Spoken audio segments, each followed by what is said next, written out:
Truthfully, this is one of those podcasts I don't think needs a real big pre-intro or pre-introduction, because tension of the mind, body, and spirit is something we all understand.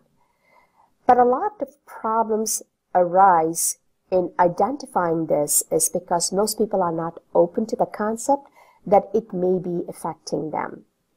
And in my years of practice, my most challenging patients have been the ones with chronic pain, whether it be back pain, migraine headaches, endometriosis, irritable bowel. It's almost the absolute belief that they have a problem that no amount of pain medicine, no amount of back injections, no amount of physical therapy will actually help. And in a way, they are right. Because tension myositis or tension myoneural syndrome, or however else you want to name it, is something that will get resolved only with awareness. Awareness of the rage that we carry within ourselves. Awareness of the rage that we have bottled in ourselves. So in many ways, this is a topic that I think is applicable to just about everyone. If you have a condition that no matter what medication you take, you still don't feel great, you don't feel up to it, and you don't feel like you're getting any resolution, maybe you have to delve a little deeper into what might be inciting this whole pain or medical state. Maybe you have to step back and try to bring in awareness that maybe you are bottling in a lot of rage or not letting go of a lot of rage. When we have broken lives, we have broken bodies. And when I talk about broken lives, it's when things don't go as expected, when there is a loss that you think on the surface you've overcome. And when you feel a certain amount of personal disappointment, it is not too far-fetched to say that some of these things manifest into physical problems. And that's truly tension myositis syndrome. I think the bigger challenge is how do you resolve it? Resolution really requires us to seek help. And hopefully, if one of you who's listening to this podcast, your life changes because of this, please reach out to us and let us know. But before we get into the podcast, I just want to say a word of gratitude to Steve Ozanich, who did a phenomenal job. You can see he's just a gracious man, very authentic, and tried his level best to explain to us why we need to be in the moment. Just be. And we may be in any of those personalities we discuss in this, the type A, the type T, or the type C. And to understand what they are, you gotta listen to the podcast. But no matter what personality type you are, just bringing that awareness, working with the right coach, and getting better is really the message of this podcast. And I really want to thank Steve for doing such a phenomenal job of making it such an interesting interview. So once again, without any delay, here is our podcast on tension myositis syndrome, or tension mind, body, and spirit. Enjoy. Everyone, good afternoon. Dr. Chellam and Marina from Holistic and Integrative Center of Novi. And I know we're a couple of minutes late because it's always the technical issues, right, that always get us. So today is going to be an interesting topic. And as you know, we like to talk to people from different walks of life. And Steve Ozanich is what they call a TMS whisperer. When you go to his website, Steve Ozanich, is it .com, Steve? Yes. All right. He is a mind, body, spirit consultant. Now, here's a few things that I did get off his website, which will be a part of his intro, is he says, healing comes from gathering knowledge and deepening awareness, not from medical science or outside intervention into the body. And really, one of the things he says is treat the person, not the disease. And medical practitioners have strayed from treating people and have turned toward treating only their symptoms. Personality is the most important cause in suffering and imbalance. So, thank you, Steve, and welcome to our podcast. And thank you so much for doing this. Thanks for the opportunity to spread this message here. You know, the reason I'm here is because of you. Thank you. Yeah, we've been talking for, I think, a couple of years now, on and off. And so I'm really glad that at least this has come to fruition where I can actually talk to you. And just so you guys know, he's also the author of a book called The Great Pain Deception. And any of you struggling with these chronic issues that no one's been able to solve, or you've been eating healthy, you think you're doing everything right, but you're just suffering, I think that's a great book. And it's really about faulty medical advice that is making us all sick. So, Steve, why don't you introduce yourself from your perspective? Are you in the medical field at all? No, I'm not. I just had suffered for 30 years of through just about everything, I think. It started with rheumatic fever when I was a 7-year-old boy. At that time, you did need the medical system, I'm sure. Well, at that point, I remember the doctor saying, you might die. And that stuck in my head, you know.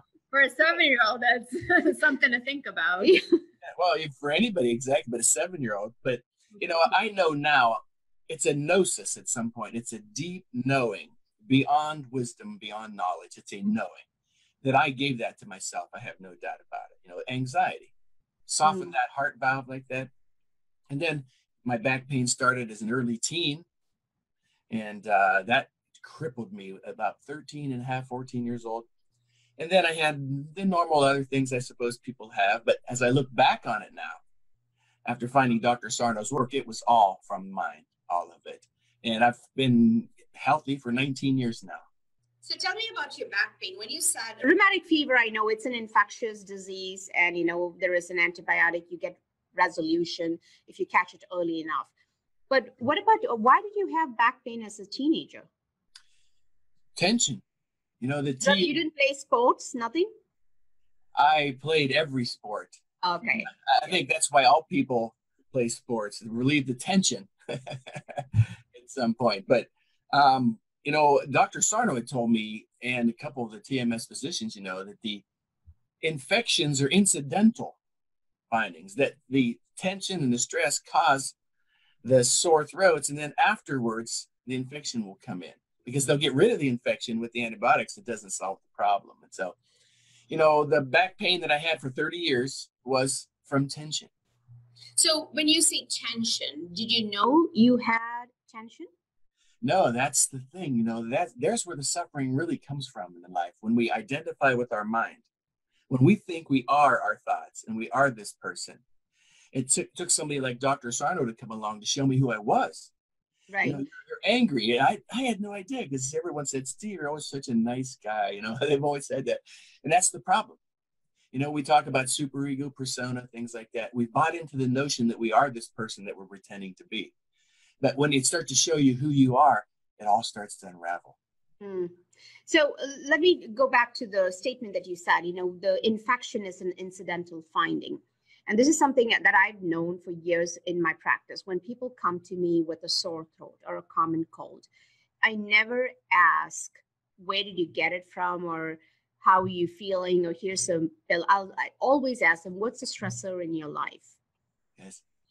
And, you know, it had occurred to me every time, even for myself, when I rarely fall sick, but when I do, it is always because I've accumulated some degree of stress that I didn't know where to, you know, how to diffuse it. Let me put it that way. I didn't know how to diffuse it. So my body gave me rest. I would fall sick and I would stay in bed for 3 or 4 days and then you get better. So a lot of times people believe that they have sinus issues, right? They'll say, I get recurring, I have allergies, I have sinusitis. So from what you know, I asked you whether you're in the medical field and you said no. Tell me, what was your journey into, because right now what you're doing as a consultant is you're helping people with chronic pain. So I want people to understand your journey without knowing, I mean, nobody here, none of my audience knows what's TMS. I didn't explain that to them as yet. So we're going to, yeah. So when we haven't gotten to that, I'm going to have you explain it the best. Number two, they don't understand what does a person who's not in a medical field have anything to do with management of chronic pain. So we're going to go through that journey. Assuming you don't know what TMS is, tell me your journey of finding Dr. Sarno. And I know it's in your book, and I found it to be a very interesting story. Because we're going to take all our time here till people understand this, because I can tell you the number of patients who come to me with hip pain, back pain, endometriosis, migraine headaches, and I 100% tell them, what is your stress? And they'll say, I am perfectly happy. I can tell you everything is so good. I have no issues. You don't understand. I do have this. They've seen it in ultrasound. And this is where, when I spoke to you and I actually saw your book, if you remember, my first contact with you was an email saying, hey, how do I actually get people to understand? Would you train me in how to bring this out from patients? And that's how you reached back, and you were gracious enough to respond to that email. And we had I think our first conversation was a little over, and I don't know, and close to 2 hours. We just kept chatting because this was getting more and more interesting. Right. So we're going to start from you as a teenager. You started having the back pain, and run us through your journey till you met Dr. Sarno. Sure. But I do want to say before I start that it's more than pain. It's all health problems. Yeah. People are healing from everything with it. Diseases. I had a lady just drive into Ohio last week and buy me dinner. My book helped her get rid of her cancer. Oh, that's so awesome. I want to write a book like that. Yeah. I mean, it's working. I can say that, but almost nobody wants to heal, which is a big topic. I think you and I talked about last time. Yeah. They think they want to, but they're so identified with mind, like you said, that, oh no, not everything's going fine. You know, a typical case would be, oh, you know, my hip started hurting so bad I can't walk. Help me. My first question is, when did it start and what was happening in your life at that time? Just like you're asking. Yeah. And I'll say, oh, there was nothing really going on in my life at that time, really. I said, really, nothing at all. It just suddenly came out of the blue. Well, my mom died. Do you think that has anything to do with it? It's like, no, they can't put that together for some reason because it's outside of their awareness at some point. Ego will not allow that to be made. And so there's a lot to know psychologically, but you don't need to get into the minutiae of psychology. You just really need to want to heal, and it's over at some point. But people do not heal when they get more attached to how they received their emotional wound than to healing itself. They cannot let go of that somebody hurt them at some point, and they live that the rest of their life crippled. Like Dr. Sarno said, they've created a nation of the partially disabled people. They'll continue to limp the rest of their lives because they think something's wrong with them. But in my case, it started the same way. I was an athlete, and my back pain came out of the blue, but I now know what caused it. It was the pressure from the whole community on me. You know, I was a good athlete at that time, and they kept saying, oh, you're going to do this, and you're going to do this, and oh, we're going to be this, and we're going to win this. And pretty soon I couldn't walk. Because like Dr. Sarno said, it's these self-imposed pressures that we place on ourselves to be good people and to perform well, to never fail. And at some point, the deeper self doesn't want that, and it can't figure out how to get out of it because it's part of the fight, flight, survival response is what it is. And when the brain can't figure out how to run away from the situation or how to fight it, it creates these diseases or pains. Because it's an insane defense, like Helen Schuckman said in ACIM. Disease is an insane defense by the brain. It doesn't know how to figure it out. It's life energy turned back into itself again, which is not right, of course. And so the pressures I put on myself, because the world can put its weight on your shoulders, and it doesn't mean anything unless you take it on. Because so, I know people that roll out their back, it doesn't bother them. Yeah, exactly. That's what I was going to ask. So what is the kind of person, like we all have pressures. I do remember growing up, there was a pressure to get into medical school because in India, you do only two things in the 1970s and 80s. You become a doctor, or you become an engineer, otherwise you're a failure, right? These are the three options. Or a wife. Or wife. I mean, that was not considered, that was given. Whether you became a doctor or an engineer, you became a wife. So at that time, the pressure was a lot because anywhere in the world, getting into medical school was tough. And a lot of times it was on merit. But I don't recall having, you know what? I take that back. I used to have migraine headaches. Maybe migraine headaches was my way of dealing with it. But in general, there are some people, is there a specific personality that would have the stress and would manifest it into a physical pain as such? Ooh, exactly. And this is one of the great observations of Dr. Sarno. Okay. He noted it in his office with his chronic patients. These people tend to be, now not always, you know, not everything's absolute, but Right. they tend to be goodists. That's the first time I heard that word when I read it in his book, goodism. You know, they wanted everybody to be happy. They wanted to be nice to everybody, all the way to the point of perfectionism, he said. And so perfectionism, of course, is not possible. So it's almost neurotic at some point to want to be perfect. But and then he noted that they pushed themselves very hard to succeed, to win, to do right, and that they tended to be anxious and maybe a little bit more worrying, you know. And so that was the thing that really pulls people into his work, is the personality type that he had noted. And there's other personality types, of course. The type A is the iconic personality that Rosenman and Friedman had identified in 1959, the heart personality, where they noted these people at the time was their enemy. They were always yelling about things. You know, they couldn't get enough things done fast enough. And they're the ones that had all the heart problems. But Dr. Sarno said the type T, which we call the tension builder, they tended not to have that many heart problems, although some of them could cross over, like rheumatic fever, of course, which some of the other TMS physicians had too. And then there's a type C personality that Lawrence Leshon had identified in 1964, the cancer personality too. Wow. We tend to call it the type T on steroids. When they get sick, they tend to apologize to everybody around them for being sick. And so I guess maybe it's just different degrees. I don't know. But certain things attack different parts of the body, which is really wild. Now, the type T, Dr. Sarno never called it a type T personality. He just called it the goodest personality. But somebody came along and labeled it that, the tension builder. Mm-hmm. And it's the self-imposed demands to be good, to do right, to push yourself. And that's the most common personality type. And I see people healing from everything with this through the knowledge, but the knowledge is detrimental at some point. It's detrimental. He called the knowledge the penicillin to this disorder. But what happens when you take too much penicillin?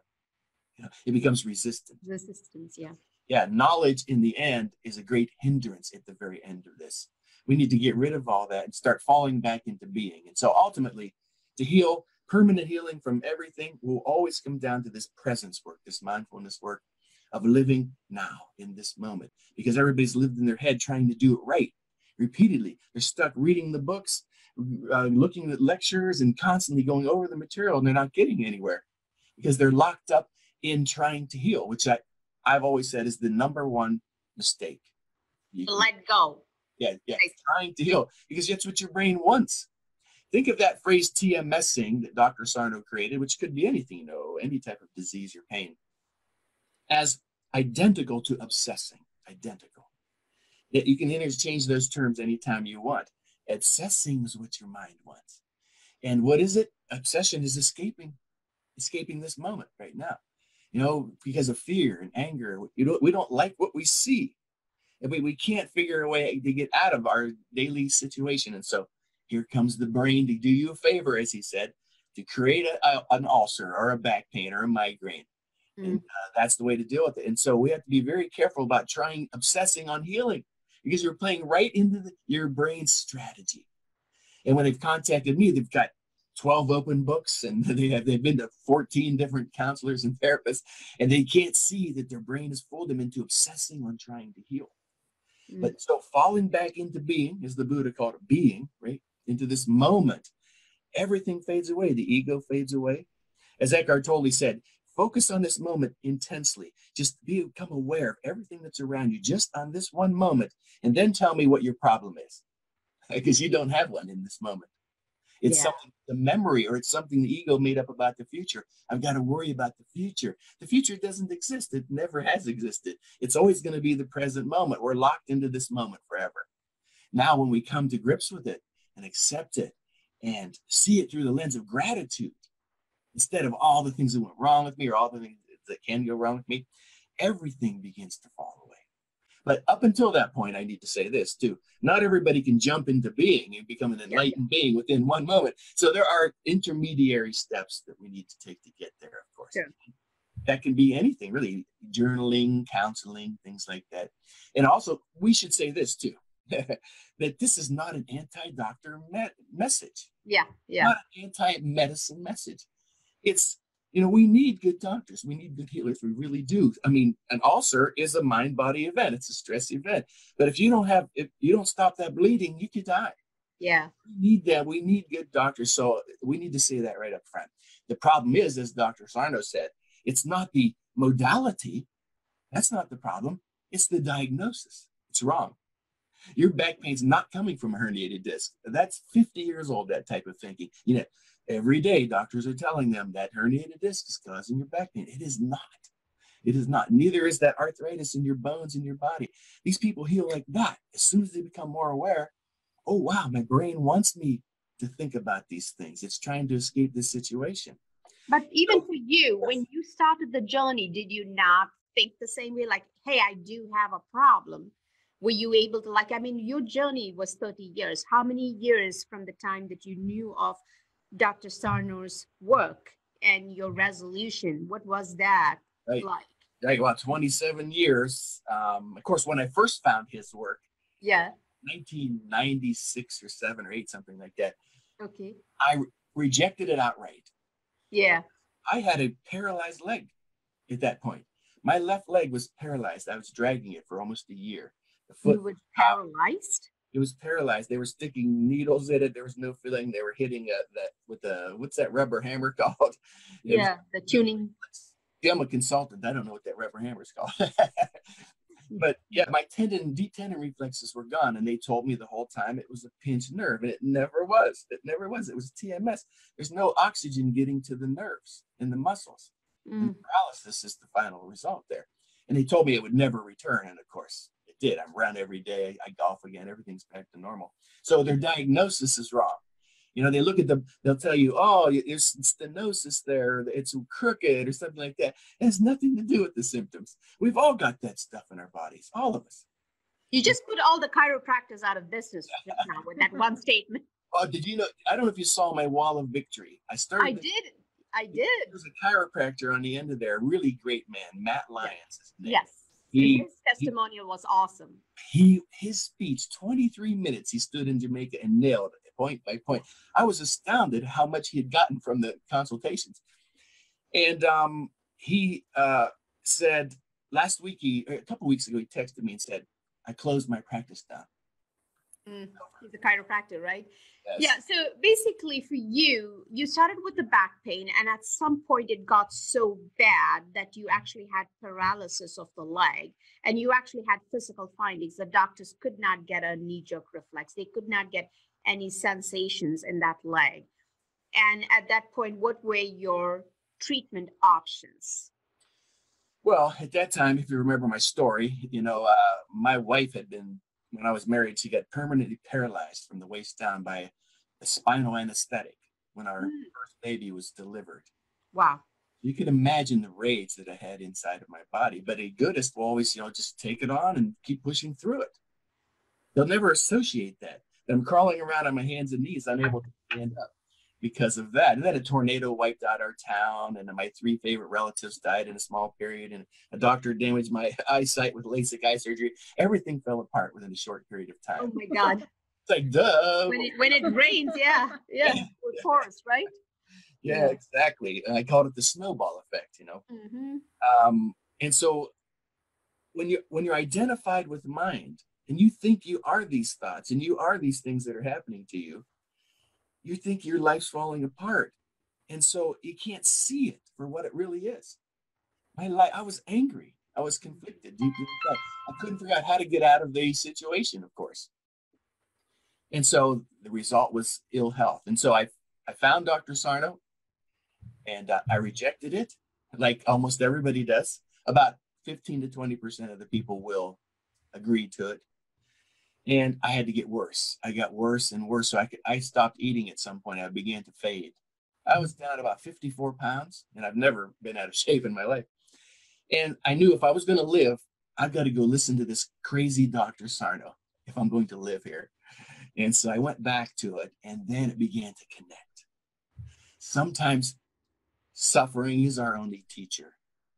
It's our only spiritual teacher. We're not getting the lesson the first time around. And I had to get worse and worse and worse until your suffering becomes so bad that it breaks that bond from mind, from this person you're pretending to be in this world, back into being again. And that's what I mean.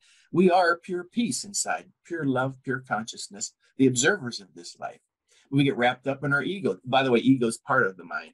Mm-hmm. The way we see things is the ego. That's what the ego is. It's a circulating thought process. The way we see things, if anything comes along that disagrees with that, ego rejects it. Like I rejected Dr. Sarno's work, the very thing that would save my life. Well, once I hit rock bottom again for about the 5th time, I went back and I began to open up to it. And was it that point where you said there's nothing to lose now? Yeah, and I think that's where I had to get to. And those are the people that contact me, by the way. I've been to 5 surgeons, and I've been to counselors and therapists. You're the last hope, Steve. I'm the last hope. I'm the bottom of the barrel. But I do remember in the book, I mean, it's been some time since I read it, but you had said you were very afraid of getting cut upon, like you didn't want to undergo the surgery. Yeah. And you decided you had to do something different. Sure. I mean, think about it. My wife was completely, permanently paralyzed from a needle. From a needle. Oh, that's right. I witnessed that. Okay. Yeah. Plus, I had never seen one human being where back surgery worked. As a doctor, I will say that too. It'll work for 2 years. Well, they will tell you that it worked. Yeah. They say, "Oh," I say, "Oh, really? Pick up that bucket of rocks over there." "Oh, no. If you're afraid to do things, you're not healed anymore." Tiger Woods is the greatest example. He just a couple days ago, he withdrew again from the Arnold Palmer Classic with neck pain this time. Those first surgeries he had never worked. Although he's on the news today saying, "Oh, my back's greater than ever, but it's my neck now." That's Dr. Sarno's symptom imperative phenomenon, one of the greatest observations in medical history. It did not work. It moved from his low back to his neck. That's all. Yeah. His brain changed strategies. That was all. And so he's not quite getting. I feel bad for him. I'd like to get a hold of him somehow, But ask Joe Polish to connect you. Good old Joe. He helps every single time. Yeah. His work helped him in his life. Yes. And one of the things. So you had gotten to this point, and what about the 5th time when you heard Dr. Sarno? What clicked? How does somebody know, hey, I'm ready now, and I have a different option? What clicked in that? Oh, that's a good question. I don't even think about those days anymore because I live mindfully in the moment today. Yeah. But you're going to be helping other people who are just listening to us, exactly, who are struggling with pain, who are struggling with chronic issues. Exactly. And walk around thinking, hey, I have all these medical problems, which I know. I mean, I do medicine, I do blood tests, I do see inflammation, but deep down, when I'm talking to them, I know they're not living their lives authentically. They're living their lives to be accepted. Yeah, well said. Perfectly said. Exactly. That's it. You and I talked about Anita Morjani, which we can talk a little bit more about her too. Yeah. But the moment, this personality type, and it does come from a personality type, it's very stubborn.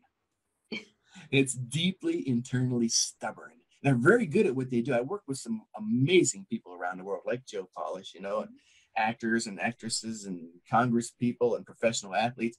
They're great at what they do because of that inner stubbornness at some time.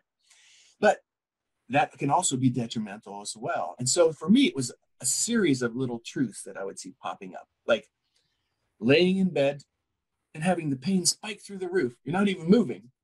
You're in a deep sleep and boom. How could that be physical? How is that physical? It's coming from the unconscious, you know.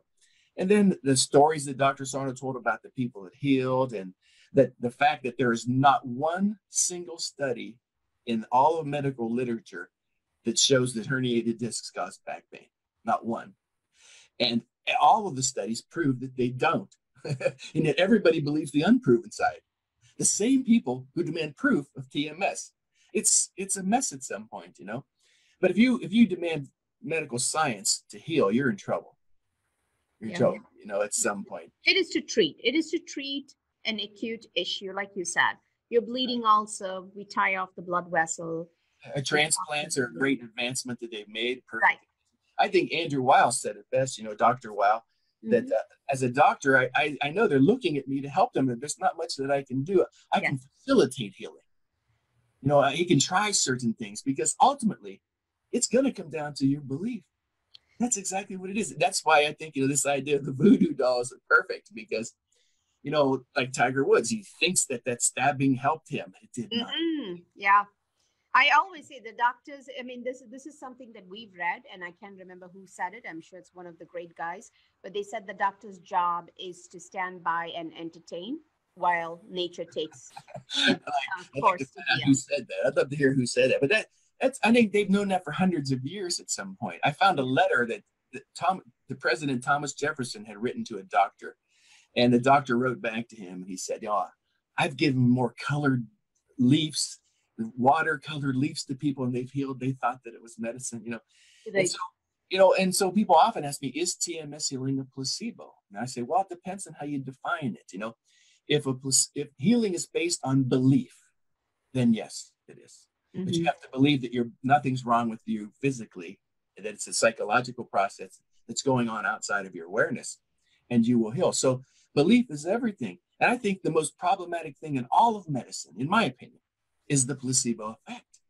Because once it works, then people come back, oh no, I did have a bad shoulder or a bad knee. I got a new knee there. And they can't realize it jumped over to the other knee or the shoulder. It's just going to keep bounding around in the body until you deal with the cause, which is conflict. The cause is a conflict within you, Dennis. You know, that's the hard part. This is so hard for medicine, right? Like I always say, I like people like you who do this work, because you don't have a license to lose. But a patient comes to me with a bad knee. If I don't send them to an orthopedic who says you're bone on bone, you need that knee replaced. The other one is going to come about in 2 more years. You're going to have to get the other knee replaced. I have no courage to tell the patient, no, I don't think so. That's a tough one, you know. And I've always said the TMS physicians, there's only a handful of them that Dr. Sarno had trained. Right. They are brave people. Brave people. Because first of all, they lose their patients left and right. If they tell them, no, it's not coming from, you know, this, they get up and go find a doctor who will tell them that it's a physical problem. Yeah. And then, of course, they always have the risk, like they've told me privately, you know, of being called in front of the medical boards and say, hey, you know. And Dr. David Hanscom, he was a spine surgeon in Seattle. He had crippling back pain himself, had done thousands of surgeries, I think, and reconstructive surgery. And he found this work and healed his own back pain. And so he began telling people there's another way around it. Well, I saw him recently say, the hospital called me in and told me, stop talking to these people, operate. Yeah. They don't want to heal you, they want to treat you. So you're a brave person too. You know, that's why I'm here. You know, you're one of the few people that get it. The first thing you want to know is what's going on in the person's life. But the TMS doctors have also told me most of the doctors wouldn't know what to do with that information because they're not trained in psychology either. So I don't know what good it does to get it from them other than, you know, send them to a psychotherapist at some point. Right. Yeah. Well, our practice has a life coach who actually works with people. And a lot of them tell me that, you know, the 1 hour I spend with Kim literally changed my life. Yes. I didn't need to go to the psychologist and psychiatrist for the last 20 years. A lot of that is, and like you said, so just to expand TMS, it's tension myoneural syndrome or myositis syndrome. You did ask me about how I got into this. I need to go back a little bit there. Yes. You know, Dr. Sarno had noted in, I think, the 1970s that the back surgery wasn't working. Mm-hmm. Was the head of the outpatient center at the Rusk Institute at NYU. It's not working. He was so frustrated, he said. And so he started to look into their charts deeper to see if he could find something. And he noted his back pain patients, they had suffered from many other things. Mm-hmm. Yeah. Sinus problems. They always do. Yeah, allergies, skin problems, stomach problems. So he started to talk to them more. And then he began to see the patterns forming. How all these people push hard, they worry, they're controlling personality, stubbornness, a lot of them had trauma, of course, early childhood trauma, high on the ACE chart, right? And then he began explaining to them, I really think there's nothing wrong with your body here, that there's something going on in your psyche that you're unaware of. And he said he was mystified, was the word he used, that they began to heal right in front of him as he began to tell them that. The awareness that there was nothing wrong began to heal them. And so he wrote his book, Healing Back Pain, which really changed the world forever, that book, Healing Back Pain. It's the number one back pain selling book in the history of the world. And so he first called it tension myositis syndrome, myositis muscle, right? Yes. But then he began to note, as he got deeper into it, that it affected the nerves and the tendons. And so he changed it to myoneural syndrome. And then towards the end of his career, which was a 50-year career, he noted that it affected the immune system and things like that. Everything, stress and tension affect the immunity. And so they began to phase all that out for the mind-body syndrome, TMS, the mind-body syndrome. And that's really where it's at today, where his work is at. It was revolutionary.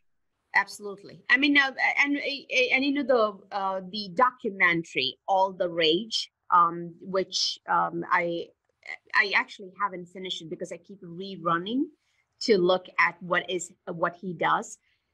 What was fascinating is in all those, how many years did he practice? Did he say 50 years? Yeah, he was just about around 91 when he retired, so about 50 years. Yeah. So for 50 years, he's never gotten a referral from a colleague. Yeah, that was painful to listen to him. He was blinking quickly when he said that in the documentary. It was painful. Yeah. Not one referral in his entire career from God. And yet he was helping people around the world heal by the millions. Right. And this is where I think one of the biggest challenges in medicine is if something is not proven by the double-blind randomized controlled trials, it is not evidence of a treatment, right? Yes. And so when he said that, and I look at practices like ours, functional medical doctors, we have the same issue where we are trying to delve deep into the root cause. Now, the root cause doesn't have to be something physical. The physical part, when I do a blood test, the only reason I do the blood test is to engage a patient in their own care. Because when they see something tangible, so I have a high cholesterol, so I'm going to get that done. And then we work on the other aspects. It's easier to get them engaged in their own health. Right. And he did the same thing. He said to me, Steve, I look at their charts for their benefit. If they're not dying and they need emergency care, of course, if they're not dying, it's pretty much a mind-body effect. And so he would throw the charts aside and the patient would say, aren't you going to look at those charts? And he would say, do you want me to look at those charts? And they'd say, yeah, so he would look them up and go through them, and then basically they start the same thing. What's going on in your life? To me, the most important thing is the personality, like you mentioned when you first started here. That's it. But to the TMS physicians, it seems to be their health history. That's what they want to go back to their childhood and look at point by point. That seems to be the biggest red flag for them. And so ultimately, TMS, the mind-body syndrome, which everybody has, by the way. Yes. It's a diagnosis of exclusion. You can't look at the MRI and see a T, an M, and an S on their body anywhere. You look on it and then you start talking to them, you look at the history and you deduce this. You go backwards and you come to a conclusion. You've got this at some point. And so, but the scientific studies, like you mentioned, you have to do this. You have to protect yourself and them both, right? But they mean nothing to me, and I talk about that in my third book, Back Pain, Permanent Healing. I got deeply into the studies, they don't mean anything. They prove with great accuracy cause and effect, but they have no meaning to them. And the example is, every time it rains, the ground is wet. So wet ground must cause rain. And they're spending hundreds of millions of dollars proving things that mean nothing, you know, at some point. And I even went to that guy at Stanford. His last name was Ioannidis. He studies studies. That's his job, professor. Yeah. He said they're basically all worthless. He can prove it within minutes of how they're set up. How they're set up is very important because most of them are set up wrong. But then even then, if they're greatly set up, they're only proving this causes this, but there's no meaning behind it. Because you can't see love, you can't see fear, you can't see hate, you can't see conflict. Oh, that should not even be taken into consideration, because I remember seeing a study that said ulcers are caused by anger, ulcers, sometime in the 1970s, and they proved that's got nothing to do with anger.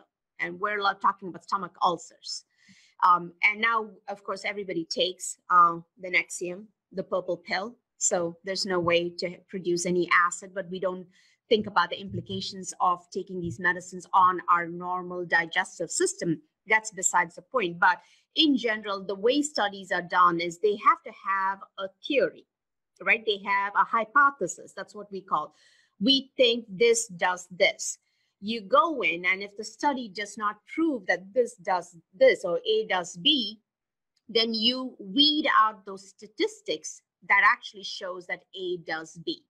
Because you've spent now millions of dollars doing this study to say that your hypothesis is wrong. That's not going to happen. And that's why we see a lot of these studies being redone, rewritten, recommendations being withdrawn.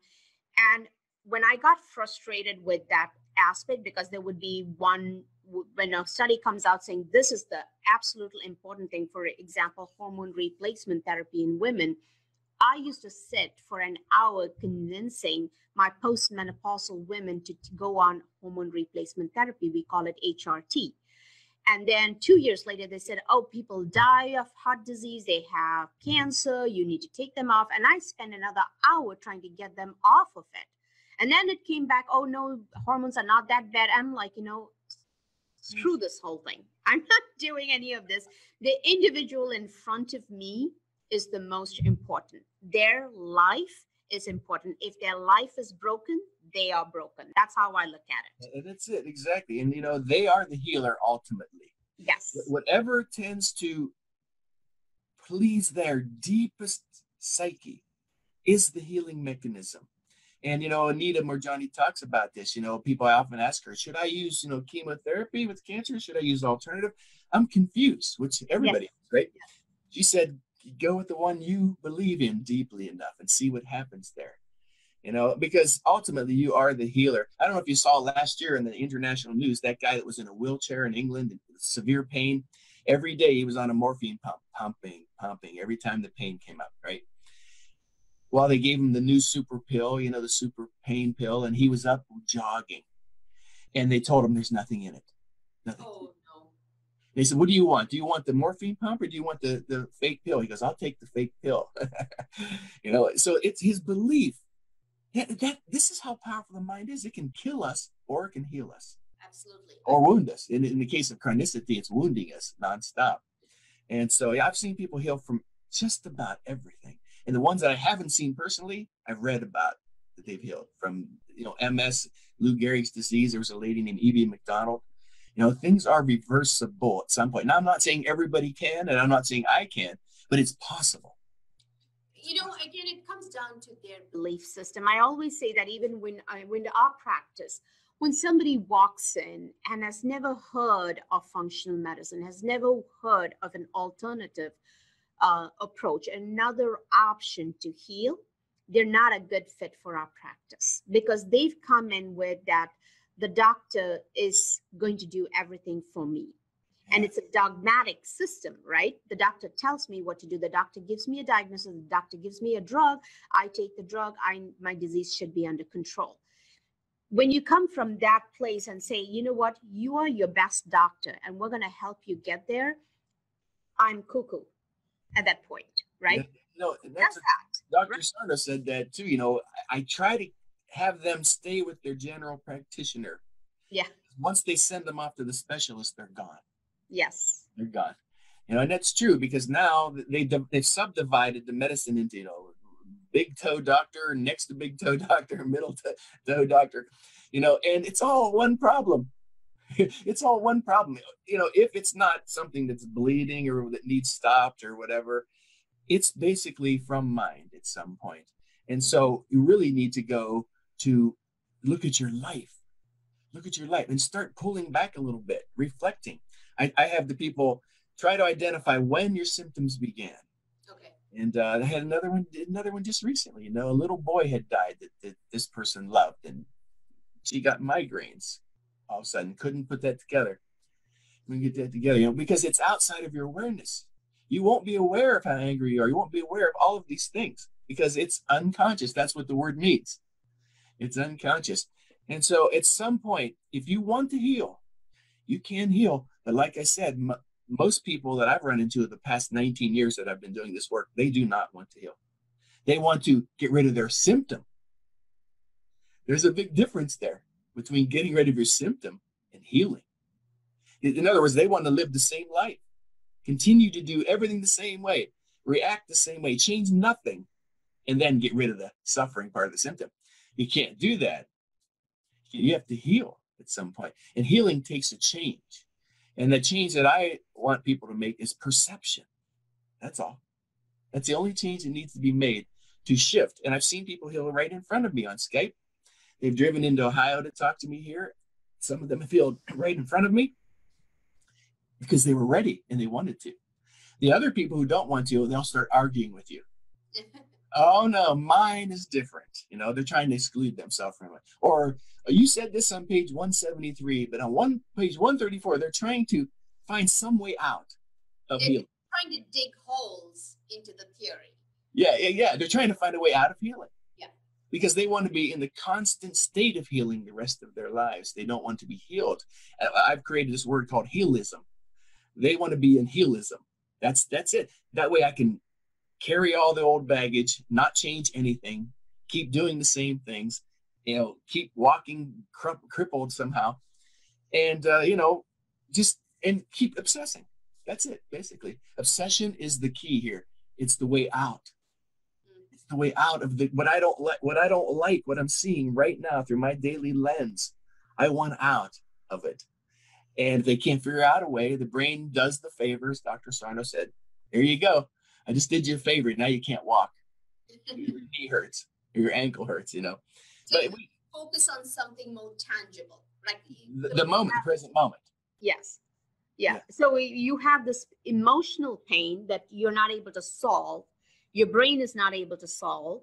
So it creates a more tangible disease process. And now you have something to focus on besides solving that pain or getting control of that rage. Is that what this is? And that's exactly what Dr. Sarno really did for the world, was to show them. They proved that clinically. It's not a theory. He proved it clinically, for decades and decades of success, that your brain creates something in the physical body that you'll obsess and focus on and rivet your attention there and away from the cause, which you don't want to see, which you can't face at some point. And then, of course, people will invariably say, oh, everything's going good in my life. And then a few minutes later, they're crying. I lost my job and my wife or husband. And they can't see it for as it truly is. So awareness, I'll keep repeating it, is the healing mechanism. When you can see yourself for who you are and what's going on and pull away from identifying with mind and with your thoughts, that is the awakening. And it takes an awakening, which is just another word for awareness, I guess. Yeah. It takes an awakening to be able to heal permanently. Anybody can heal temporarily. You can do anything and feel good for a day or two, but it's always going to keep coming back at some point. I'm talking about permanent healing here. And so, you described it perfectly there. So if somebody is struggling with cancer, right, and the cancer is not treatable, do you think that's also coming from some form of TMSing and all of this stuff that we talk about, environmental toxins and getting on medications, being on hormones? I mean, there are studies that show these are at a higher risk. Do you think they're not relevant and this is really a form of TMSing? Have you seen cancer patients? Yeah, well, yes. And I would say it this way. that I've had people tell me that they heal from stage 4 cancer. Okay. But sometimes, like you said, it could be an outside element. I mean, if you're going to smoke every day of your life for 50 years, you're going to drink every day, you're going to eat asbestos for breakfast, I'm sure we can poison our body into cancer. I'm sure we can, right? If our immune system cannot, keep up with it. But many of them, if not most, I don't know, I've never done studies on it, but many of them definitely are mind-body effects. And just talk to Anita. Remember we talked about this. The greatest thing about her book, it's a great book, by the way, is her book title, Dying to Be Me. Yes. It killed her because she was not herself. She came from an Indian culture, and she wasn't allowed to express her opinion and talk. And then she wasn't allowed to pick out her husband. He was already picked out. She wasn't herself. That's the conflict that I'm talking about that's inside of everybody. Right. And now she's out there expressing herself. She is herself. You can see how free that she is now. How healthy she is. And I am too. I am more of who I was born to be now at this point too. I'm not conflicted like I was. I am, which is another word for the word being. They're identical. Yes. Yeah, I am is the other form of the word being. A lot of this is what we teach in yoga, right? Meditation, they say just be in the moment. And people will always say, I can't meditate. My thoughts just flutter around. And sometimes now we have things like Headspace, an app like Headspace, where somebody tells you to do something and you're just doing it. A lot of times what being is in this moment, and I try it every morning. I get up in the morning and I'm going to say, I'm not going to think about my schedule this morning. I'm not going to think about my conversation last night. Right now, I'm sitting here with my cup of coffee. Can I just savor the coffee? Yes. And a lot of times, let me tell you, it's the hardest thing. I'm drinking that coffee and I'm thinking about the conversation I had yesterday. I'm thinking about the patient I'm going to see today. That's right? why it takes practice. Yes. Presence is not something you say, okay, I'm going to be present now. It doesn't work that way. It's like, I've used this example many times. It's like picking up a violin. You can't be a virtuoso at it. Yeah. It takes years of great practice to find the space in between each thought and become more enlightened, more awake, more aware, more alive at some point. And I will tell you this, because the guy gave me permission to say this. He's one of the better surgeons in the United States. He had hired me a couple of weeks ago, and he was having burning pain down here. Like, it's very common, the pressure on this people is amazing. And he said, I got into the moment, stop thinking about all the things that could go wrong and what happened here and what could happen. Became more aware in that present moment. He said it disappeared within a moment. Yeah. And I said, can I tell people he said that? He said, yes, go ahead. No, that is true. And then I tell you, that is the hardest thing for us as human beings. I see patients every day and I always ask them, today, this moment, what can you be grateful for? Forget about what you have, going on. Everything is falling apart. People are saying things about you. What can you be grateful for? And that is a hard thing. Giving gratitude for the things that we have taken for granted is probably the hardest thing that you can ever do. This morning when I had a shower and I'm like this nice warm water and I looked at my phone, it's -6 degrees outside. The first thing that came to my mind is, what do homeless do on a cold night like this? We said that last night. I went to a musical concert with an amazing band called the Earls of Leicester. And it was so cold. And we were going, what do homeless people do here? Because we could barely make it from the building to the. And they, as I talked to the band as they were leaving, they were on their way to Michigan, to Ann Arbor this morning. And they told me, they said, they told us it was 75 degrees in Michigan. They could have lied to us, they said. It's always 75 degrees in Michigan. It's all our mindset. Yeah, it's what you believe in. Exactly. Mindset. In my case is a perfect example, because that's why I wrote the book, to serve as an example to people. If I can heal, anybody can heal. And I simply started golfing again. I started playing guitar again. I started living again in the moment. I stopped thinking about the life problems. I stopped thinking about the physical problems, all the coulda, shoulda, woulda, and started living in the moment. And suddenly one summer, I just remembered I was going like this with my body. Hey, I don't have any symptoms. I started thinking back. When was the last time? I can't remember, because I stopped thinking about healing. I stopped thinking about what was going on. I became present again in my life. And so people often ask me, when did it go away? I don't know. I don't know. Because it was my checking in on it all the time that kept it going. And Dr. Sarno had said that in 1989 in the book Healing Back Pain. As long as you are preoccupied with what your body is doing, your symptoms will continue. But I wasn't connecting with it. I just kept being preoccupied with it. What's it doing? What's it doing? That's what it wants, obsession. That's what it's looking for. If it's not on the body, it's on something else outside of the body, like extreme fitness. I see that all the time now. Yeah. They'll get rid of their TMS pain, and now every day they're worried about every calorie and every label, and that they're counting all the calories. They're still TMSing at some point outside of their body. Right.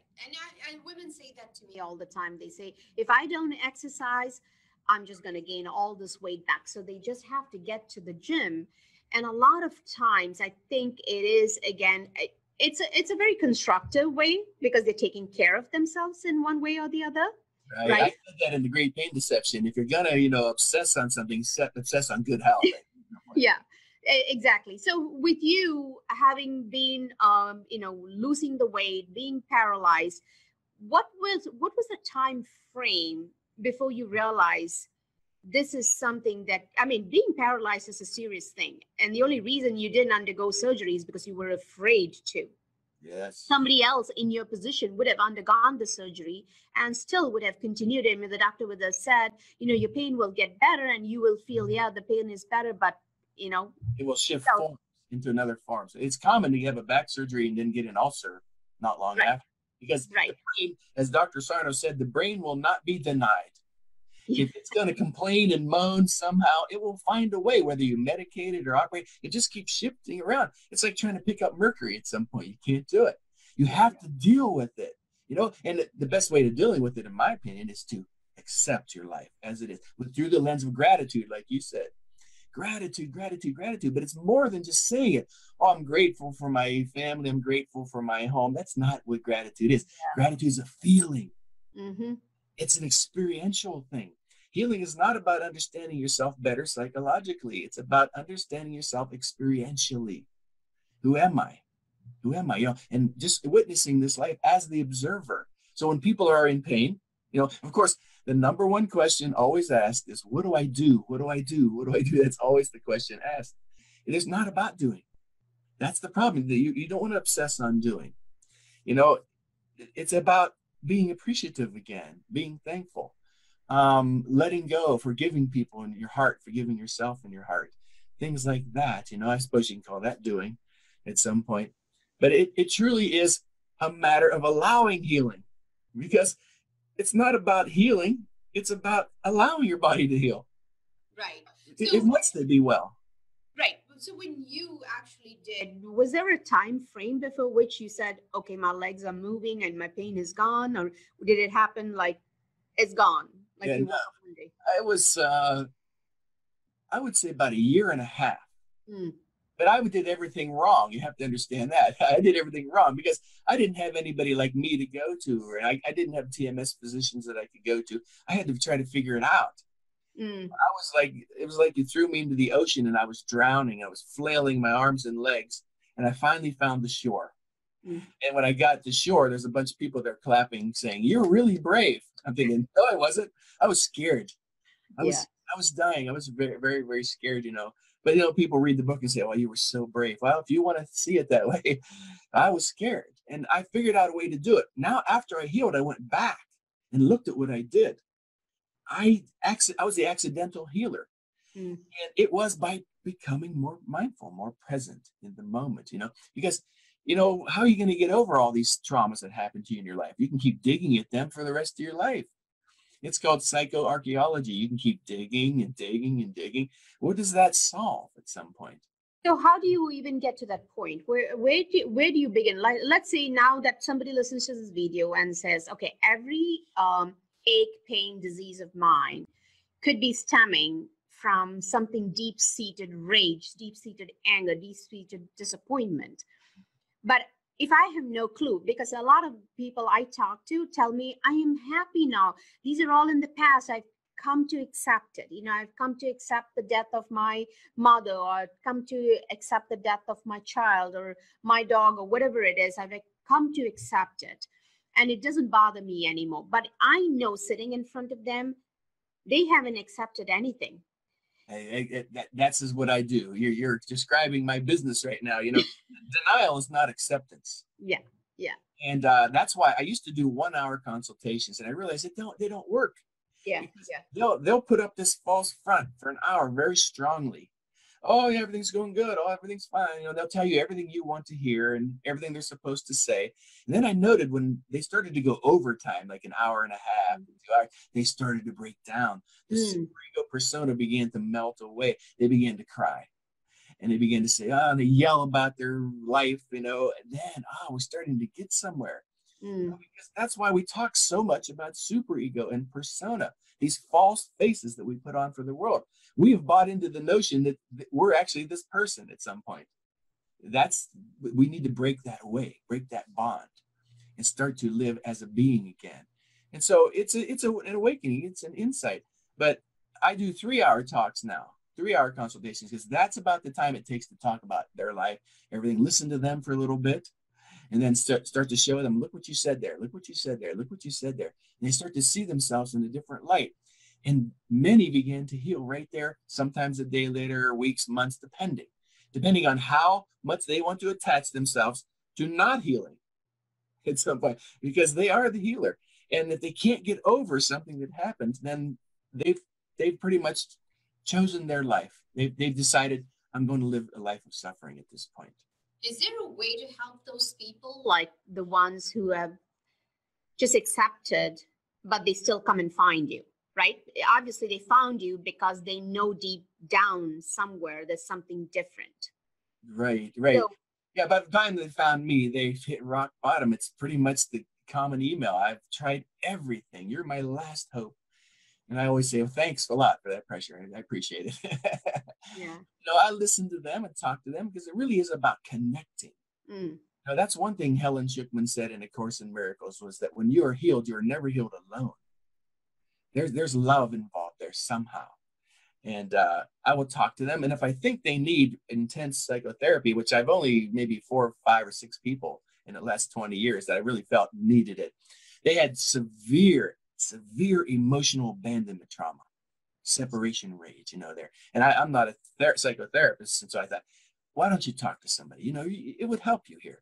It won't really heal you, but it will help, in the process. Only you can heal you eventually. But it will help to get these things out and start to talk a little bit. And I don't know how to do that, those types of things. And so it's a call on my part on whether to do that or not. Ultimately, it's their call. It's their call, right? I'll would maybe suggest it, but it's rare that I would do that. People can heal. Anybody listening to this, if there's anybody listening to this, they can heal. You can heal, I promise. I had a lady right before Christmas. She had lost her hearing. And she said, I think it's TMS. I just wanted your opinion here, because something happened in her life she didn't want to hear, something traumatic. It's often very symbolic, by the way. Wow. And I said some things to her in emails, and she emailed me right around Christmas or Christmas Day and said, I'm sitting here listening to Christmas music now, crying. I can hear it. And so anybody can heal. I really believe that. But it's, it's bizarre at some point, how consciousness works. I've seen people have heart attacks and wake up speaking a different language. How does that happen? Or there was a guy who was blind and had a heart attack, and he woke up from it and he was able to see again. We don't know what's happening because we're not fully awake yet. But this is an awakening. This message, Dr. Sarno's message, and you're a big part of this too. It's awakening the people. We're going to look back on the 1900s in medicine and see it was one of the dark ages. Yeah, absolutely. Techno medicine came in, drug it, medicate it, stab it, poke it, stretch it. It's not coming from the body. It's not coming from the body. Now, if a joint wears out, if, like Dr. Sarno said, if the hip joint or the knee joint, it physically, mechanically is broken and it doesn't work, then you might need a new one. But most of them are unnecessary. Yeah. And it's difficult because, the only medical system that people go to, which insurance covers, is the traditional medical system that really tries to look for a physical sign of their problem. And then they give it a name and they blame it for all of the problems. And then they tame it with either medication or surgery. And the patient involved believes that is the only option. Yes, because right? that's all they can see. They're aware of. Yeah. Right. They're brainwashed at some point. But yeah, you just basically, that's what I say in my lectures, almost exactly what you said right there. And when they label it, oh, wow, it's powerful now. Mm-hmm. My doctor said I have, I've seen a few of this week, chondrochondritis or something where the rib. Costochondritis. Costochondritis, yeah. Yeah. Oh man, it's just TMS. I had that too between my ribs. I couldn't even breathe in. It hurt so bad. But yeah, the labeling of it. But and then when people begin to catch on to it, they just switch the label. Again, fibromyalgia, it's been around forever. They used to call it galloping rheumatism back in the 1940s and 1950s. Yeah. Galloping all over. But they've relabeled fibro. Now, when that wears out, I'm sure they'll say we're understanding it better now. Better. They're not really, because it's an emotional process. Fibro is an emotional process. I see those people heal all the time. It's Dr. Sarno said a more severe form of TMS. But but TMS at the end of his life, he knew it was bigger than what he understood early on. I kept in touch with him up until he got too sick at one point and he stopped responding. But he saved my life. Correct. 2017. When did he die? Yeah, one day before his 94th birthday. Wow. Oh my. And one day before that film All the Rage was published. So if people want to learn a little more about TMS, they have right now your book. Which one would you recommend? Now you have 3 books, because when we first started talking, you had only 1 book out, right? Yeah, it's The Great Pain Deception. Mm-hmm. That's the one that seems to be making the waves out there. And but the third one was called Back Pain Permanent Healing. It's basically a long argument about why the industry's wrong, and why he's right, and why almost nobody really wants to heal, even though they'll say that they do. Once you dig deeper into it, their unconscious patterns are set up just to prevent it at some point. And so the second book was a little small book I wrote in honor of him called Dr. John Sarno's Top 10 Healing Discoveries. Yes. I wanted to pay homage to him. And he really liked it. I was very happy he really liked that book, Yeah. From here when he was 17 years old right here. Oh, wow. I actually have given the second book to friends who complain of shoulder pain and back pain. The little one? Yeah. The 10. This one? That's the one. Yep. That's the one I have.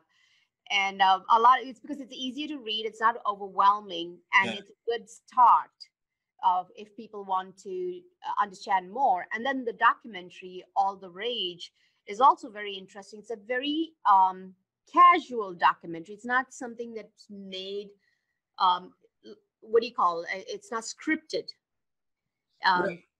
And he kind of changed the format at one point after he had so much footage, to said, how Dr. Sarno saved my life. Instead of being just about Dr. Sarno. And I said, I understand that, because it's about the family unit. That's really where everything begins. How we see ourselves, how we react, our personality begins to form, is all within that family unit. And so I understand why he did that. It does come from that aspect of us. And so, All the Rage, I bought it when it first came out, of course. If anybody wants to heal, I always felt that Healing Back Pain was the only book that I really needed of TMS books. Right. And I wrote mine to use his work to show how it worked in my life. Yeah. And it's a personal journey. He had my personal thing. And that helps with people to see a personal thing, right? And he sent me an email about my book later on, and he said, Steve, your book humanized my work. Which is what I wanted to do. So it came out well. So The Great Pain Deception. If you're not healing from the Great Pain Deception, or Healing Back Pain, or The Mind Body Prescription was another good book of his, then you're resisting at some point, because there is decades worth of information in there. You'll say, I read it 5 times. I read his and I read his. But when are you going to write another one? They'll ask me, Steve, when are you going to write another book? That one took 10 years to write. If those books did not help you, you've got to sit back and say, I'm resisting healing here. You know, I don't want to heal. I'm not ready to heal yet. And then you need to look at why. Let's take a good look at why are you resisting it? Why are you afraid to face what is right now in this moment? And of course, where it goes from there, I don't know. It's an art form at some point, really. And you know that as well in your job. It is an art form. When the person comes in, it's not cookie cutter. You have to see, what does that person need? Because everybody needs something different at a different level. Absolutely. I see it all the time. You know, the guidelines kill me. As a physician, one of the things, and I always tell that to our team here, is when they tell me stick to these guidelines, I'm not sure how I can go by these guidelines when every person's stressor personality is different. That's perfect. The output is different. Yes. So the input that needs to go in for them to heal is different. Yeah. And that's why we have all these tests, right? The Colby test, the 5 love languages, and then the DISC test to see what each personality is and how do you communicate with them, because you got to get the message across that all of their illnesses, they are the best doctor and they are the only ones who can heal themselves. But there are very few doctors like you. I think there may be more than we're aware of course, but I haven't run into many like you who will do that. They really want to get in and out of that room fast. You know, I've had people complain to me so many times. My doctor didn't even look at me last time I went in. They walked into the charts, wrote out a script, and walked right into the next room. They didn't even look at me. Well, you have to remember, physicians are morally fractured, spiritually almost raped, because they get into this profession to help with healing. What they land up doing is a complete difference. You know, they walk in not because they're healing, they're managing.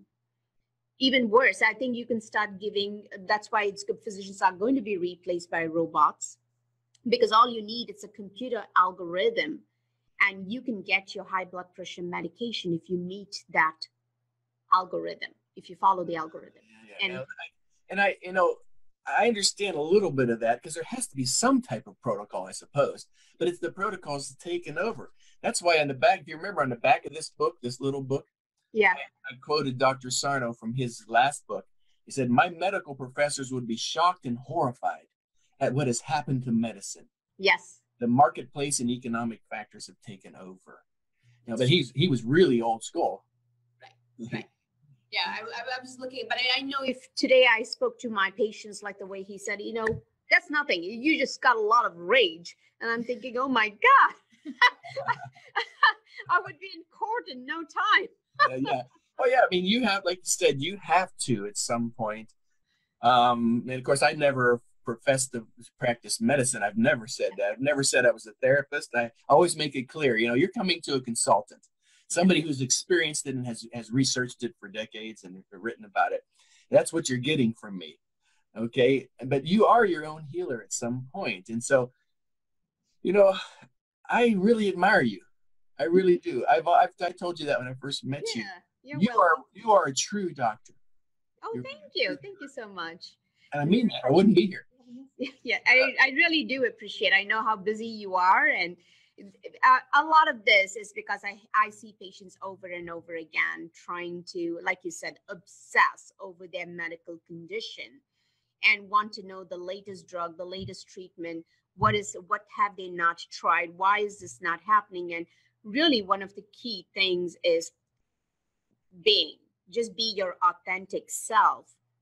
The chances are you won't have many problems, and it's the hardest thing to do. I struggle with it every day. I mean, I'm usually pretty authentic. What you see is what you get, but a lot of times I do struggle with things where I'm self-doubting. I'm like, you know, Anita Murjani, the Dying to Be Me. You can see if any of my patients listen to this, every one of them gets that book. I tell them, please buy the audio, listen to it. Yes, because I love the way she talks. She's a great speaker too. it's just so powerful, because I think majority of us are Anita Murjanis. Maybe we all don't get cancer, but we invite other problems in our lives because we think we're not enough. Right. Yeah, not good enough and not enough. Exactly. Gabor Mate, Dr. Mate puts it this way: they feel insufficient as human beings. Yes. So yes. they got diseases and pains, or they're an alcoholic or a drug addict. You know, they're trying to kill that insufficiency. But you know, Anita Morjani said a few things that are very powerful that I use when I talk. When she said, remember, she was going to come back into the body, but she didn't want to come back into a sick body at one point. Yes. Yes. But this was powerful for me when she said, the most important determining factor in my health is my reason to live. Mm-hmm. That is powerful. You know, at one point I was giving up. Purpose. I didn't want to live anymore. Yeah, at some point, everything was going the other way. You're right. You know? But it was going its way. Whether it was going a different way than I wanted it to go. That's the problem. But and we think we don't have control over it. And actually, when you look at the blue zone areas where people live past 100 and actually live quality lives, that's the only thing that you can tease out is they had purpose in life. They felt valued by the community. They felt valued by their family. Right.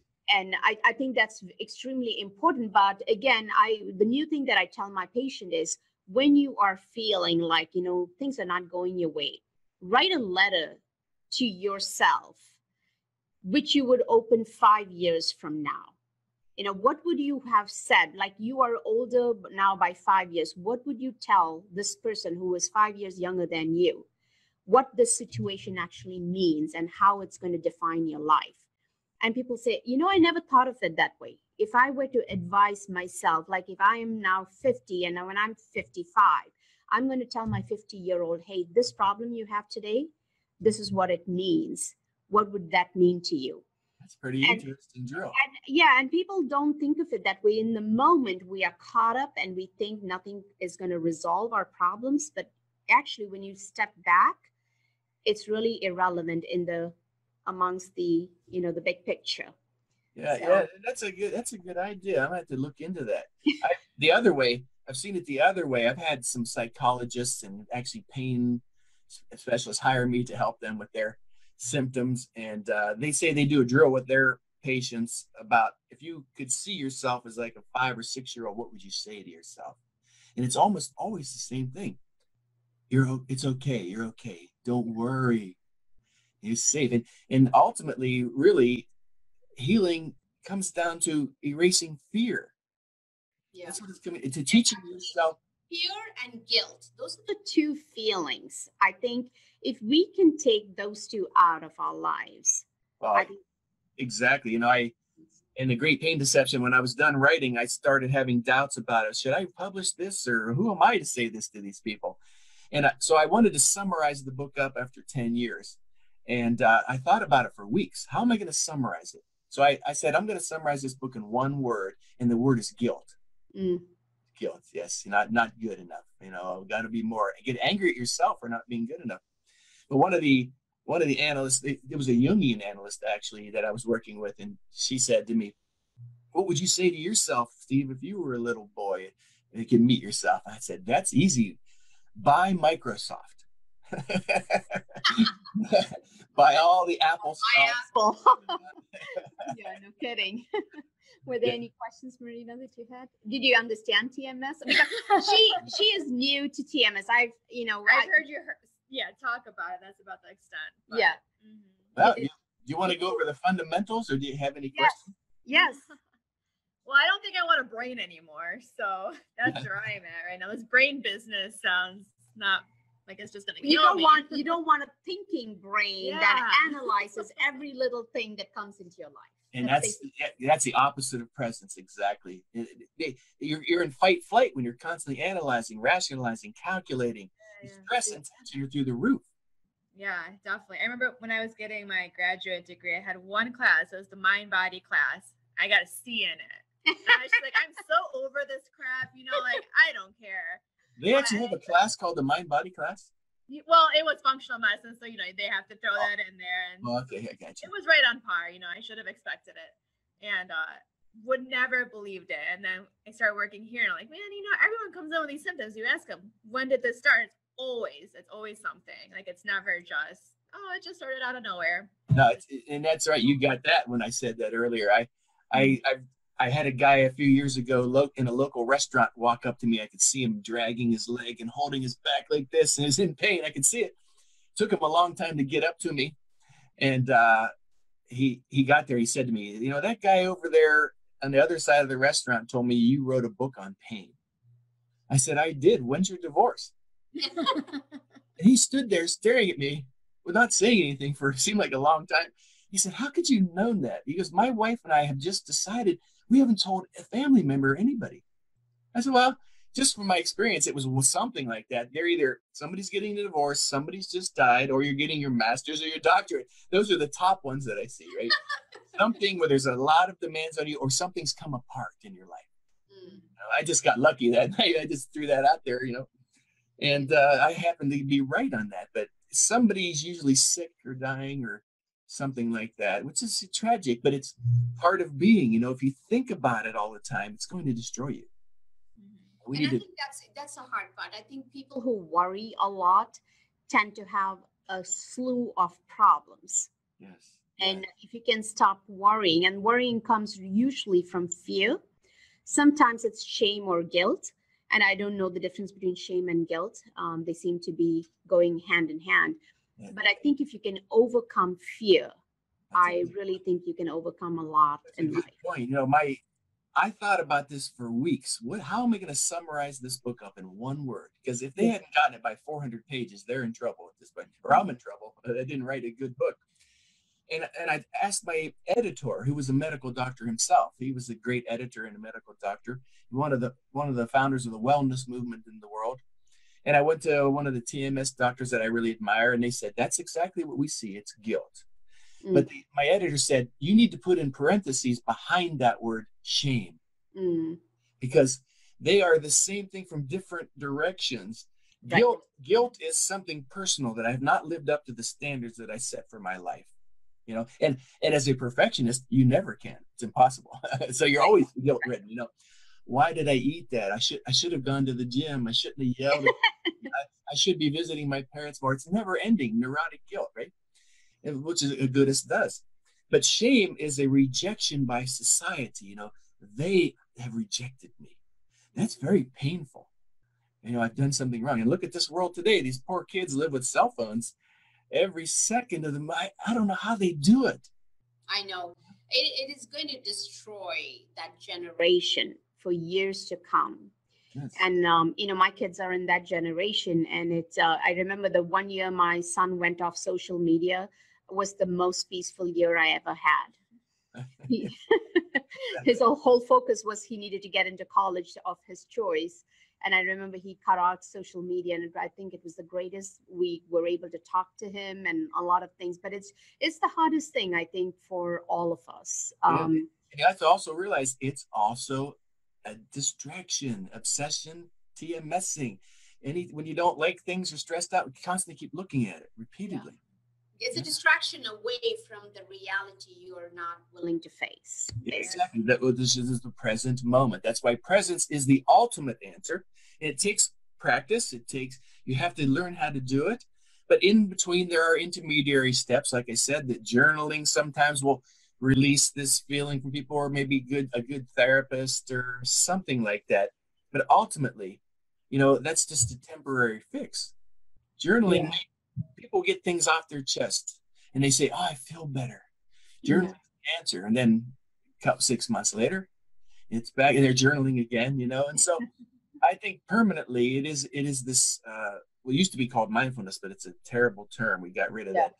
Yeah. The mind is full. It's really mindlessness. It's basically mindlessness. Empty. The Buddha said, empty yourself of yourself. That's how he phrased it, which means, of this notion of separateness. You're living in this moment. And St. Paul said, I die every day. I'm so full of joy because I die every day, he said, which means yesterday's gone, Yeah. Today's a new day, today, in this moment. Get rid of the ego. It should be I die every second. Exactly. Every moment by moment, I die, and I live in this moment as a great gift. But somebody asked Anita Morjani, what would she do if she got sick again? Mm-hmm. And she gave a great answer. It's the same thing I would do if I got TMS again. I would do the exact opposite of what I did before, she said. The perfect opposition to it. I went and gathered all the information, everything, how should I heal, and start talking to all these experts. I would do the opposite. I would start to undo things in my life. Mm-hmm. If I started getting TMS pain again, the first thing I would do is, all right, what am I doing that I don't want to do? All right, I'm taking on this stuff, and I would start to release things at some point. That's how I would heal. It's amazing. And so go ahead. No, I was just going to say, so if people were to start and, they say, okay, I want to see what this TMS is. Yes. What would be the very first thing that you would tell them? Where can they get the best information in the shortest time before they, jump into it a little? Because, like you said, most people, it took you 5 years to get to Dr. Sarno's work or even accept it. I remember, I think there was a statement in your book, you threw the book against the fireplace. Yeah. The second book, yeah. I was, when you're laying on your back with your legs up over a physio ball, those big physio balls. Yes. I said, I've spent most of my life doing that. You have to bend the spine of the books, so they won't flip closed again. So I was always doing that, and the pages would get loose. I threw his book because I saw what he was trying to say. There's just nothing wrong with me. That offended me, like it offends everybody every day. It does. Oh, try telling a person who's in so much pain, there's nothing wrong with you, it's all in your head. They think you're accusing them of malingering, and that's not what this is. No, we're not saying that, we're trying to help them at some point, And Dr. Sofer, the TMS physician who had written the foreword for The Great Pain Deception, he said he had a patient who he looked at his charts and he talked to him. He said, there's nothing wrong with your back. He said he got up and stormed out of my office and slammed the door on the way out swearing, He said a few days later he came back and apparently he went home and told his wife that he just walked out on the family doctor. And his wife said, you get back there and apologize to him. He's been good to us for 20 years. He's been nice to us. He's taking care of our kids. So he came back. He said, I'm willing to listen. The wife told him he better go listen. And he said, I showed him Dr. Sarno's book and some other TMS information, and he healed. Yeah. That's simple. Yeah. But it's offensive to ego. Ego, just think of ego as a circulating thought process. That's all. Ego is born from experience. And what we've seen in our lives, we believe is true, and that it's all there is to see, right? And if I don't know it, it can't be real. It can't be true. That's ego. It casts a shadow between the light of truth, right? And so when we start to open up beyond the way we see it, if you want to heal, this is the thing. I'm saying most people do not want to heal. And they get very mad when I say that, but it's true. They don't want to heal, okay? If they will look into this work. They will go why do you think they don't want to heal? What is stopping them? Well, beyond ego, I guess, beyond ego, it's I don't believe it, they're saying, so it can't be true, which is wrong because I did the same thing and I was wrong. Beyond that, I think the wound is so deep, the emotional abandonment is so painful that they would rather walk with a limp forever and not have to face the fact that their mother and father weren't close with them or hurt them somehow. I don't know. I'm not a therapist. I don't go into it that deeply. Yeah. But yeah, it's definitely they don't want to. Okay. They don't want to. Or they would look into this, and say, hey, why is everybody looking into it healing or getting much, much better? Why are they? There's something there. And if they do want to heal, they'll start. That's the first thing they'll do is they'll start looking at Dr. Sarno's book or my books, of course. And the wall of TMS healing, wall of victory, of course. That's an awesome one, by the way. Yeah, that was one of Joe Polish's friends that told me you got to show these people all these terrible cases that are healing. Yeah, it's amazing. Some of those stories are just amazing. Yeah. The last couple went on there were just they're very moving for me to watch those. Yes. The woman had a brain tumor, the young lady, and they drove screws into her hips because they told her this insane diagnosis that I hear all the time. You have pelvic tilt or unstable pelvis. It's just insane at some point. They have carte blanche to make up any term that they want to. It's not real at all, but they just make it up. You know, my favorite one, I keep a list, by the way, of all the insane diagnoses. I'm going to publish. Right. My favorite one is this guy had eye pain, which is very common in TMS. They have trouble looking left or right. His optometrist told him, your eyes hurt because they're too close together. What? That's what he told him. They're too close together. I could not stop laughing. I said, I'm sorry, I'm not laughing at your personal pain, but that's insane what your doctor just said there. They're too close together. We want to have the answers to every problem that you tell us. Yeah, and Dr. Sarno said, that's right. The modern physicians are treating their patients like car mechanics. You know, put them up on the rack, change the oil, look at this, pull this, that, and then put them down. The physical body is just a structure. That's all it is. This is a structure. It's run on emotions and thoughts and feelings. That's what runs it. That's its fuel. And so you have to get into that, into deeper healing, of course. Any placebo treatment can come along, you know. George Harrison, that great Beatle, he was my favorite Beatle, the guitar player, George Harrison. He wrote a song called, If You Don't Know Where You're Going, Any Road Can Take You There. Yes, that's true. Yeah, it's a great song title. And so the same thing with this work, right? If you just try this and the doctor says, oh, if you just don't grab things like this anymore, grab them like this, you'll start to feel better when you go home. It has nothing to do with anything. Your awareness is now on that. Right. And so it's bizarre at some point. And that's why my subtitle is called Faulty Medical Advice is Making Us Worse. It's not just not helping us, it's actually making us worse. People, if you buy into the notion that this is causing this and that, you're in trouble there at some point. You know, you're lost. You're lost. Yeah. You know better than I do because they come to you as a medical physician, but they're lost when they come to you. You know, they don't like to move a chair because they say, I don't have a good back and I don't want to carry a suitcase. I don't want to push. When I travel, I got to have a specific kind of bag because my back would give out on me. And it's just very sad. They live their life with limitations. Yes. And it's a very mediocre life. And they accept it because they believe they're defective in some way. Exactly. And I cannot tell you how much I so badly want to tell them, you're not all that you're telling me that you are. And so in many ways, yeah, my job, because like I said, since I have a license, I have to make sure, like you said, I have to exclude everything else. And then I can hound them about their thought process. Right. You make sure they're not in danger. You make sure they're not, first do no harm, right? The Hippocratic oath. Right. And don't miss a major diagnosis. That's very important. Yes. Now, but when I find a major diagnosis, unfortunately, they go into that route, right? I have to send them to the specialist. They go through the treatment. I've lost them, basically. Yes. What I always tell people is, doesn't matter what your diagnosis is, have either your life coach or therapist or your functional medical doctor walk you parallel with your main doctor, because there is something that we can find that's different. Right. Like Deepak Chopra said, we've got cancer cells all the time. We just kill them off. Yes, we just kill them off. Yes. Yeah. Everybody's got it. It's the good, healthy, strong immune system. So the thing is to boost the immune system. And that is through laughter, and presence and gratitude and things like that. But like, once again, sometimes the effect, the symptom can be dangerous and kill you. So you have to sometimes take care of the symptom. Right. Itself. You can't dismiss it. And so, we tell people, go to your doctor, as Dr. Sarno would say, but take it with a grain of salt.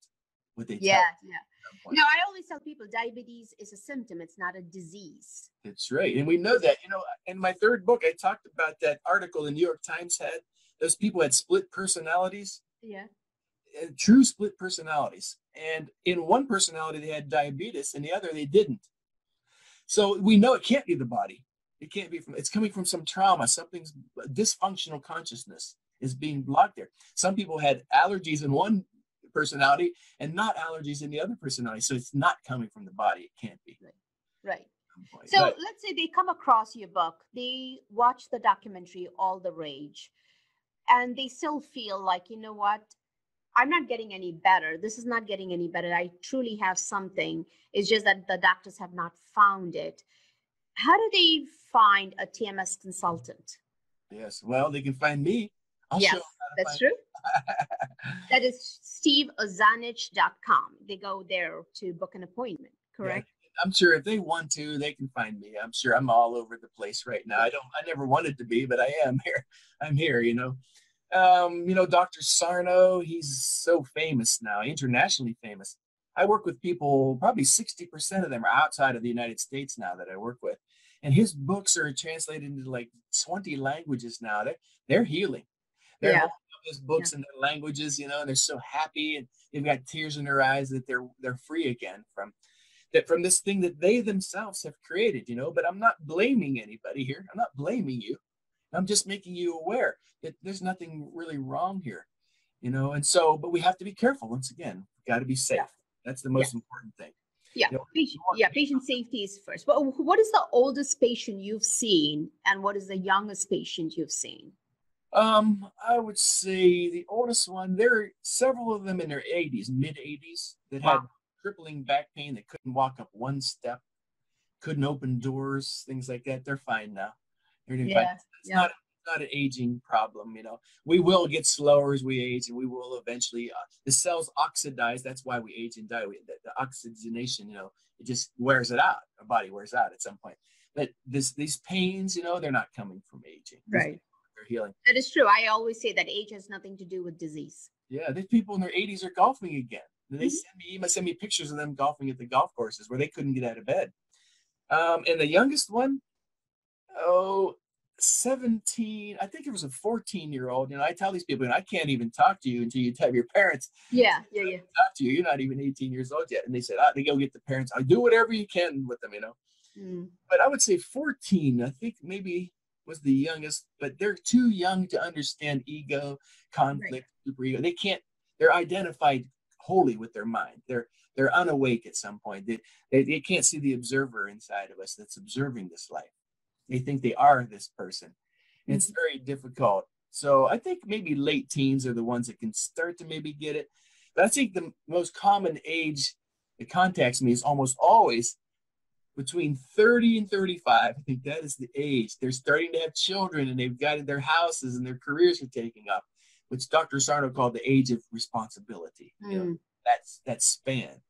But it could be any age, really, at some point. I think nobody in the 90s yet, but I think at that point they figure, what the hell? I've lived 90 years with this deep pain.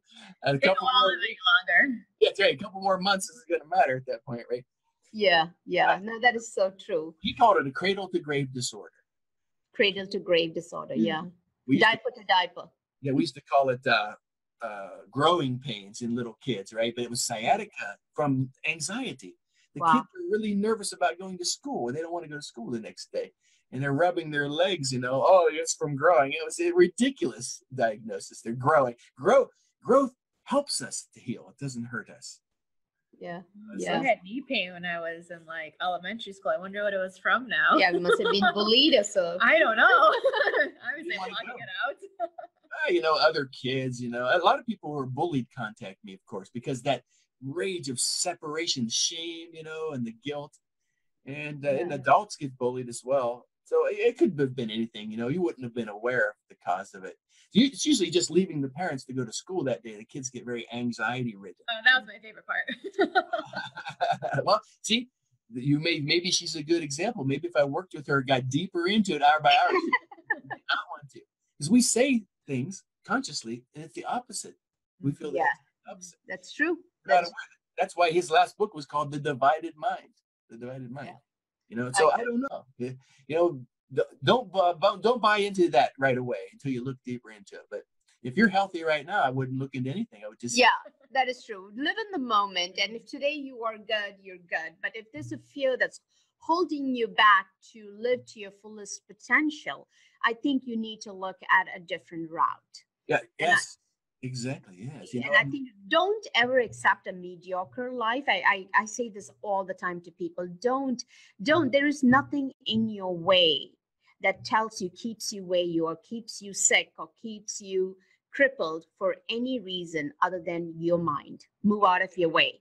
And it's well said again, and I can't praise Dr. Sarno enough because he was so kind and compassionate to write those books to tell people.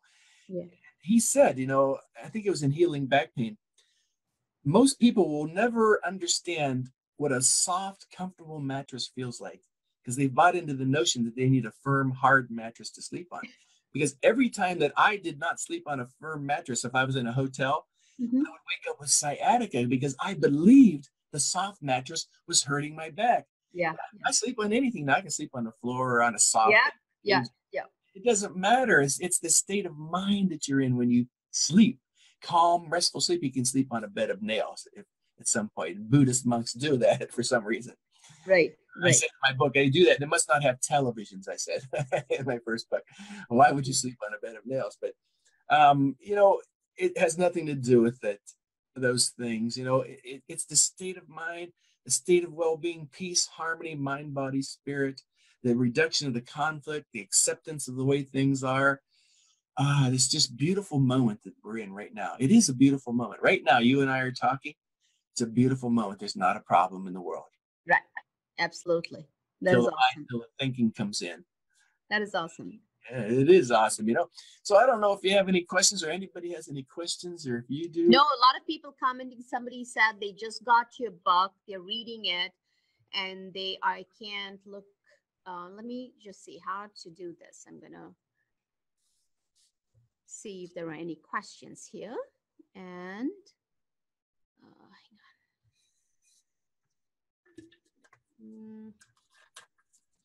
Well, maybe that lady next to you has one while you're looking. Let me help you out with this part, yeah. Yeah, this is the I'll part do the she's good tech at. part.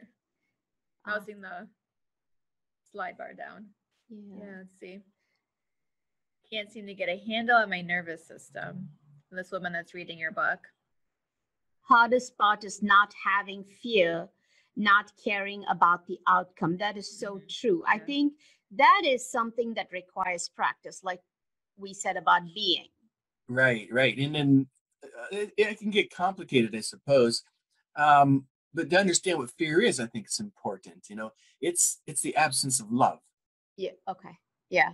It's the absence of it. You know, love is this peace of state of knowing and oneness and connectedness that, you know, you can see everything clearly. You understand that the other person is you and I am them. You know, that is it. The more you love yourself, the fear begins to fade away. But the practice of the presence is very important.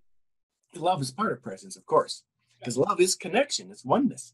You know, one of the things that reminds me, we hear of these stories where a mother, if the child gets caught under a big refrigerator that fell on it, or a car, and where the mother actually can lift this heavy thing, but she doesn't know where she got the strength from. That was love. She didn't have time to analyze whether she's going to be able to lift this up. She's going to break her back. Nothing. It was just a reflex of love. It's unlimited power. The innate strength within us once you realize what love is. That's right. It is unlimited power. Yogananda said that there's enough power in the tip of your finger to destroy the planet. That is true. That's right, because it's love. When you connect the source, there's nothing you cannot do at some point. And so you and I talked about this before. These people should not feel like victims to their pain and disease. Get control, get power, get empowered again. That's one of Anita's main messages, of course. Empower yourself. You can do it. Right. Absolutely. And somebody else said, so true. Friends and loved ones do not want to consider TMS. And that's the ego. That's what we spoke about, right? I talk about this every day. They're so frustrated. Their friends and family do not want to hear it. They'll look at you there and they'll nod into what you're telling them about your story. And then they'll go, oh, but mine's real. Mine's real, they'll say. Well, mine was real too. I had a paralyzed leg, you know? Yeah, that is true. It is actually a physical finding. And, you know, that confidence that this can get resolved has to come from within the patient. I always tell people, if you don't have the belief that this is going to work, it's not going to work. Yeah, true. And it does come down to belief. Like the guy who was in the wheelchair with the morphine pump, and he believed that the pill had miracle pill. Yes. Yeah. Yeah, you know, there's that Rabbi Benzion Scheinfeld that's on YouTube talking about Dr. Sarno. It's really amazing. His back was so bad that he couldn't function anymore. The MRI showed that the disc had broken off, fragmented off. And 4 doctors told him, if you don't get surgery right away, you're going to be paralyzed. Okay, which I had heard, of course, and I was paralyzed. But he heard about this doctor, he said, in New York that talked to this guy, and he got better. He said, I never heard anything more ridiculous in my life, but he was afraid of surgery like me. So he went to Dr. Sarno, he said. He said, I took my film in and I showed him the film, and he looked at it and he said, son, there's nothing wrong with your back at all. Nothing. He said, I start defending it now, No, come on, look at the ball, look at the fragment, it's broken off right there. And Dr. Sarno said he could show him 1,000 MRIs that looked the same. He said, that's not why you have back pain. So he went to his seminar at night, and 2 days later, he said he never had pain again, 23 years or something like that later, never had back pain again. It's not coming from the physical body. As long as you buy into that notion, you're in trouble. You're in trouble, and, so, hey, now, once again, there are always anomalies. Yes. There's always that one anomaly. And then everybody wants to point to that anomaly. See, because they don't want to heal. Okay. Of course, something weird can happen. I did see a guy who was in his mid-90s. Back just crumbled on itself and fell right on top of itself. They needed to go in and brace it up and things like that. Yes. Not everything is, but now that I just gave everybody an out. When we see, not everything is, mine isn't. But it's not you at some point, But once again, it's an art form as a physician. And the people like you are brave people. You have to do the protocols, and then you have to then approach them gently.